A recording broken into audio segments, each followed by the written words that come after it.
Good morning friends जय जगन्नाथ आपण माने समस्ते केमिति अछंती आशा करूची समस्ते भलरे थिबे मु मध्य भलरे अछि। सकाळ प्राय एबे 9:30 हे गलानी मु भात बसौची। आम पटे तो एते ठंडा पडुची जे आउ सकाळू किछि काम करि होउनी। आपण मानक पटे केते ठंडा पडुची निश्चय कमेंट करि जणैबे। एपटे भात हवा भितरे मु जाउची मो किचन गार्डन रु किछि परिबा नै आसीबी। देखंतु एठी मोर किछि बाइगण फळिची, बाइगण रु मु किछि तोडी नेउची।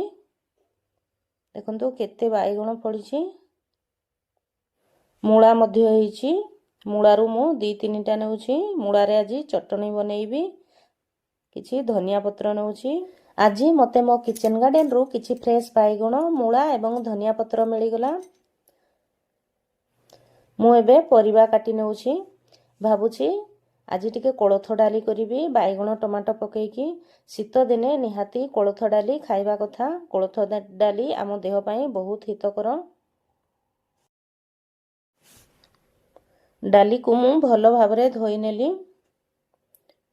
एपटे कुकर रे किछि पानी रखि देइछि आगरो। सेथिरे मु डाली को देई देली। काटी रखिथिबा बाइगण पकेइली। स्वाद अनुसार लूण, हळदी एवं गोटे टमाटो को मझिरु 4 फाळ करिकी पकेइली। टमाटो देइकी कुकर रो लीड बंद कर देबा। हाई फ्लेम रे 2टा सीटी एवं लो फ्लेम रे आउ 3टा सीटी आसला परे मु गैस को बंद कर देली। एपटे देखंतु मोर भात हेइ गलानी। जाउछि एबे भात गाळी नेबी। भात गाळी सारला परे एठी मु बंधा कोबी को काटी नेउछि। बंधा कोबी रे आलू गाजर पकेइकी भजा करिबी। भिडियोटी जदि भल लागु थाए ताहले गोटे लाइक शेयर एवं कमेंट करंतु। आउ जो माने आजी मो चैनल रे नुआ अछंती प्लीज मो चैनल को सब्सक्राइब कर दियंतु एवं किए को जगारू वीडियो देखुछंती निहाती कमेंट करि जणैबे। मु आजी मूळा चटणी बनौछि। सेति पई तावा रे 2 चमच सरिष तेल देइकी 2टा टमाटो को एमिति फाळ करिकी देइ देली। किछि रसुण छडैकी देइ देली। कवर कर देली किछि समय सिझिबा पई।